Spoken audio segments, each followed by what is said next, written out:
ကျမတို့ frequency of above မှာ frequency ဆိုတာဒီချိန်နှုန်းကိုပြတာ above ဆိုတာဒီခုနကပြောတဲ့အထူးပြုတဲ့ကရိယာဝိသေသနာဟုတ်ပြီနော်အထူးပြုတဲ့ကရိယာဝိသေသနာ frequency of above ဆိုတာနဲ့ကျမတို့ဒီချိန်နှုန်းကိုပြောရတဲ့ချိန်နှုန်းကိုသိရတော့အဲ့တော့လူတစ်ယောက်ပဲဖြစ်ဖြစ်တရိษံတစ်ကောင်ပဲဖြစ်ဖြစ်ကျတို့ဒီနေ့စဉ်လှုပ်ရှားနေတဲ့ဟာတွေရှိအဲ့တော့နေ့စဉ်လှုပ်ရှားနေကျတို့လူတွေဆိုတော့ကျတို့လူတွေနဲ့လှုပ်ရှားနေတဲ့ဟာကိုကျမတို့ကဒီအချိန်ကာလကိုယာဂိုင်နှုံးနဲ့တွက်ရပြီနော်100ရာဂိုင်နှုံးအပြည့်ဝဥပမာ9ရက်မှာ9ရက်လုံးဒါမျိုးဆိုရင်ကျမတို့ဒီဘာလို့သုံးမလဲ always ဘယ်လိုသုံးမလဲ always 9ရက်မှာမဟုတ်ဘူးတစ်ခါလေတော့9ရက်သွားတယ်တစ်ခါလေတော့6ရက်သွားတယ်ဒါဆိုရင်90ရာဂိုင်နှုံးအဲ့ဒါဆိုရင်ကျမတို့ဘာသုံးမလဲ usually ဘာလို့သုံးမလဲ usually တစ်ခါလေ9ရက်မှာမဟုတ်ဘူး9ရက်လုံးမဟုတ်ဘူး6ရက်သို့မဟုတ်5ရက်လောက်ပဲသွားရတယ်ဆိုလို့ရှိရင်သို့မဟုတ်လုံးရတယ်ဆိုလို့ရှိရင်ကျမတို့ဒီ often 90ကနေ80ရာခိုင်နှုန်းဒါပြီနော်နောက်တစ်ခုက60ကနေ90ရာခိုင်နှုန်းလို့သုံးရင်ကျမတို့ဒီ frequently လို့သုံးတယ်ဘယ်လိုသုံးလဲ frequently အဲ့တော့အဲ့စကားလုံးဒီအသုံးလုံးတော့ရှားတယ်ဒါပေမဲ့သူများသုံးရင်လည်းသိအောင်လို့ကျမထည့်ပေးထားတယ်နော်များသောအားဖြင့် often တို့ usually တို့ always တို့ပဲသုံးတာများနောက်တစ်ခုသုံးများတာဒီပါလေ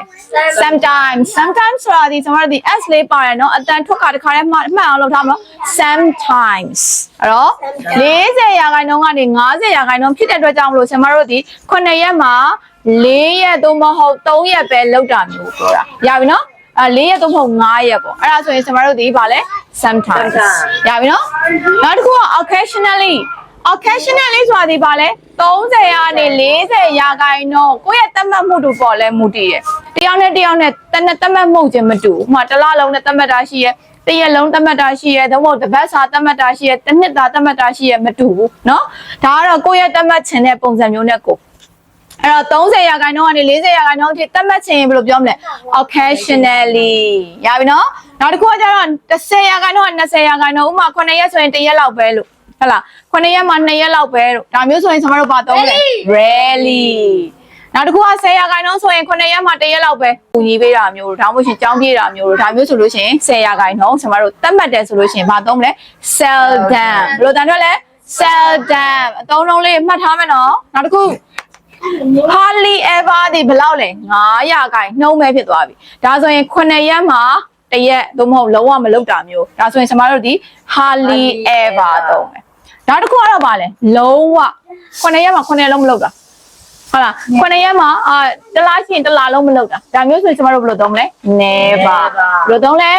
never တစ်ခါတော့ကျွန်မပြန်ဆိုပြအောင်ပြော always usually often frequently sometimes occasionally rarely seldom hardly ever never အဲ့တော့စာကြောင်းမှာတို့ဒီဘယ်လိုမေးတက်လဲဆိုလို့ရှိရင် I drink coffee ငါ coffee ကိုတောက်တယ်အဲ့တော့ဆရာမတို့နောက်မှာရာခိုင်နှုန်းလေးပြထားတယ်40% of time 40ရာခိုင်နှုန်းပဲဆိုရင်ကျွန်တော်တို့ဘယ်စကားလုံးသုံး sometimes ဟုတ်လားဒါဆိုရင်အဲ့ sometimes ကိုနေရာတကျထည့်ဖို့လိုလားမလိုဘူးလားလိုတယ်ဟုတ်လားဘယ်နေရာမှာထည့်ရမှာလဲဒါဆိုရင်ကျွန်တော်တို့ verb ကိုတွေးရင်တဲ့ verb ရဲ့ရှေ့မှာထည့် verb ကိုတွေးရင်ဘယ်ရဲ့ရှေ့မှာထည့် verb ရဲ့ရှေ့မှာထည့် verb မတွေ့ဘူး verb to be တွေ့ရင် verb to be ရဲ့နောက်မှာထည့်နေရာမတူဘူးနော်နေရာမတူဘူးနော်အဲ့ဒါကိုအဓိကသိစေချင်တာဟုတ်လားအဲ့တော့ I drink coffee ငါ coffee တောက်တယ်ငါဘလောက်ပဲတောက်လဲတစ်ခါတလေမှတောက်တယ်ဒါဆိုရင်40ရာခိုင်နှုန်းပဲတောက်တယ်ဆိုဘယ်လိုပြောမလဲစာကြောင်းဘယ်လိုရေးမလဲ I sometimes drink coffee I sometimes drink coffee ဒါပဲသဘောပေါက်လားဒီ sometimes ဒီ I drink sometimes လို့ရေးလို့ရလားမရဘူးဒါပေမဲ့တစ်ခါတလေ sometimes ကိုရှေ့ဆုံးပို့လို့ရတယ် sometimes I drink coffee သူ့ကိုနောက်ဆုံးတစ်ခါလေးပို့လို့ရ I drink coffee sometimes ဒါပေမဲ့နောက်ဆုံးမှာပို့တာရှားပါတယ်ရှေ့ဆုံးမှာပဲသုံးတာများတယ်ကြားရနော်ဟုတ်လားဒါဒီကျွန်တော်တို့ဒီ grammar နည်းရဆိုလို့ရှိရင်သူ့ကိုရှေ့ဆုံးမှာသုံးရင်မှန်ချောင်းကိုသိစေချင်တာနော်ဒါပေမဲ့ I drink sometimes လို့ရလားမရဘူးသူ့ရဲ့နေရာတကျပဲကျွန်တော်ထည့်ပေးရအခုနံပါတ်1 he is late for school သူကျောင်းနောက်ကျတယ်ဘယ်လောက်တောင်နောက်ကျတယ်90ရာခိုင်နှုန်းကျောင်းက9ရက်တက်ရတယ်ဆိုရင်4ရက်လောက်နောက်ကျနေတယ်ဒါမျိုးဟုတ်လားဒါဆိုရင်ပြော He is usually